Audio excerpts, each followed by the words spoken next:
سمت ایک ہے، کام کی نوعیت جدا جدا۔ اگر ان پانچوں کو ہم جمع کرنا چاہیں تین میجر کیڈرز پر تو پھر مصلح، مجتہد اور مجدد، یہ تین میجر کیڈر براڈر کلاسیفیکیشن بن جاتی۔ تو کوئی مصلح ہوتا ہے حضور کی امت میں، کوئی مجتہد ہوتا ہے حضور کی امت میں، کوئی مجدد ہوتا ہے حضور کی امت میں۔ تو جس طرح سطحیں تین ہیں، اس طرح دین کے اندر کام کرنے کے شعبے بھی تین ہیں۔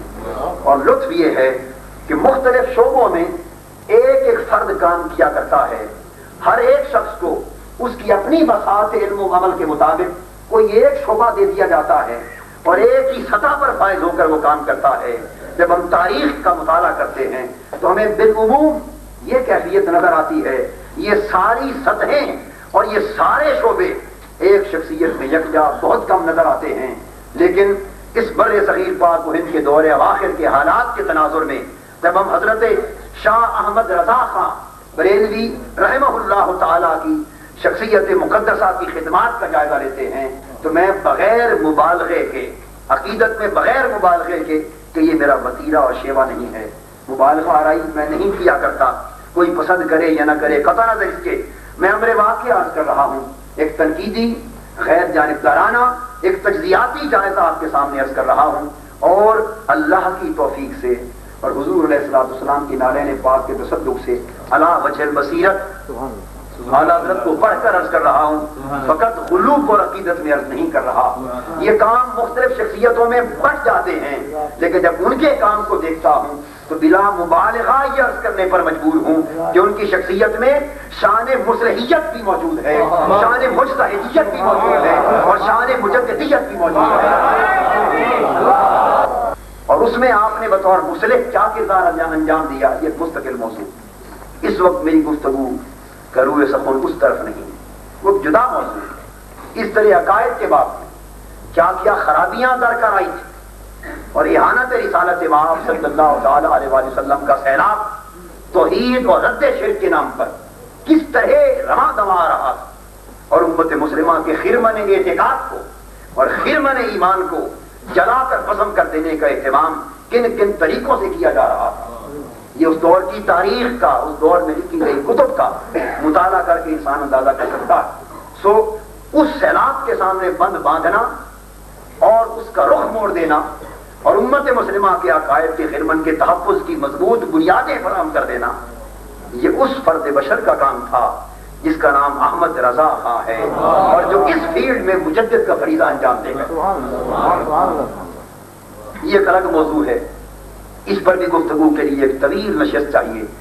میری آج کی گفتگو کروئے سخن وہ بھی نہیں، اس طرف بھی نہیں، کیونکہ بات پھیل جاتی ہے اور جتنا پھیلانے موضوع کو پھر سطحیت بڑھتی چلی جاتی ہے اور سطحی طریقے سے دیکھنے کا ہمارے ہاں بہت زیادہ معمول ہے۔ سو میں چاہتا ہوں کہ جو شخصیت جتنی گہری ہو اس کے ایک باریک سے چھوٹے سے گوشے کو لے لیا جائے، لیکن کوشش کی جائے کہ گہرائی میں جا کر اس کو سمجھنے کا حق ادا کریں۔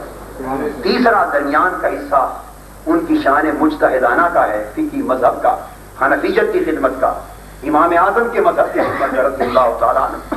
چنانچہ اس اعتبار سے حنفیت کی بنیادوں کو کس طرح کمزور کیا جا رہا تھا، فقہی مذہب اور ائمہ اربعہ کے مذاہب پر کس طرح وار کیے جا رہے تھے اور روشن خیالی کے نام پر لوگوں کو اس قدیم حقیقی میراث سے کس طرح دور کیا جا رہا تھا، یہ ایک الگ داستان ہے۔ تو آپ نے اپنے فتاوا کے ذریعے، تحقیقات کے ذریعے اس میں کس طرح مجتہدانہ کردار ادا کیا، یہ ایک جدا موضوع ہے، اس کی ایک طویل داستان ہے۔ چنانچہ میں اس موضوع میں سے، اس تیسرے حصے میں سے ایک دانہ لینا چاہتا ہوں، اور وہ یہ کہ آپ کی شان مجتہدیت کے حوالے سے فقہی مذہب میں آپ نے کیا خدمات انجام دی۔ جب اس اعتبار سے آپ کی خدمات جلیلہ کا اور تحقیقات عظیمہ کا جائزہ لیا جاتا ہے تو آپ کی شخصیت میں کئی نمایاں پن نظر آتے ہیں، کئی انفرادیتیں نظر آتی ہیں، کئی تشخصات نظر آتے ہیں جو ان کے قد و قامت کو اتنا اونچا کر دیتے ہیں، اتنا اونچا کر دیتے ہیں، اتنا اونچا کر دیتے ہیں کہ ہمارے جیسے ہزارہا نام نہاد علماء، ہمارے جیسے ہزارہا نام نہاد علماء پیدا ہوتے پھریں، وہ ان کی اس قد و قامت کے مقابلے میں اتنے ٹھگنے رہ جائیں کہ تصور بھی نہ کر سکتے، ان کے ٹخنوں کی عظمت کو بھی پا سکتے. یہ ان کی مجتہدانہ خدمت کی عظمت کا عالم ہے. ایک ادنا سے طالب علم اور ایک عاجز منکسر اور بڑے مبتدی سے طالب علم کی حیثیت سے آپ کی تصانیف کا مطالعہ کرتا ہوں، اور میں تو اپنے اندر اتنی بساط بھی نہیں پاتا کہ ان کی تصانیف کا مطالعہ کرنے کا بھی حق ادا کر سکوں. لیکن اللہ پاک نے جو کچھ ٹوٹی پھوٹی سوجھ بوجھ عطا کی بزرگان دین، مشائخ اور علماء کے نالین اور ان کی جوتوں کی برکت سے، اس کے حوالے سے میں جو کچھ دیکھتا ہوں تو آپ کی شخصیت میں، فقہی شخصیت میں بہت سی انفرادیتیں نظر آتی ہیں. ان کا احاطہ ایک نشست میں نہیں کیا جا سکتا، اس لیے میں ان کے اس پورے پہلو پر بھی گفتگو اس نشست میں نہیں کروں گا. ان کے چند نکات عرض کرتا ہوں. آپ کے فکر و نظر میں عمق اور دقت نظر آتی، گہرائی اور گہرائی نظر آتی.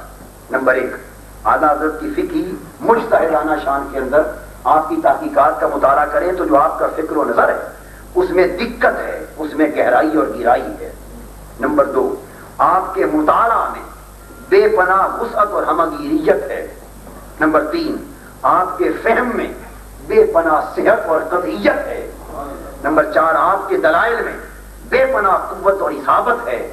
نمبر پانچ، آپ کے اخذ نتائج میں بڑی پختگی اور مہارت ہے.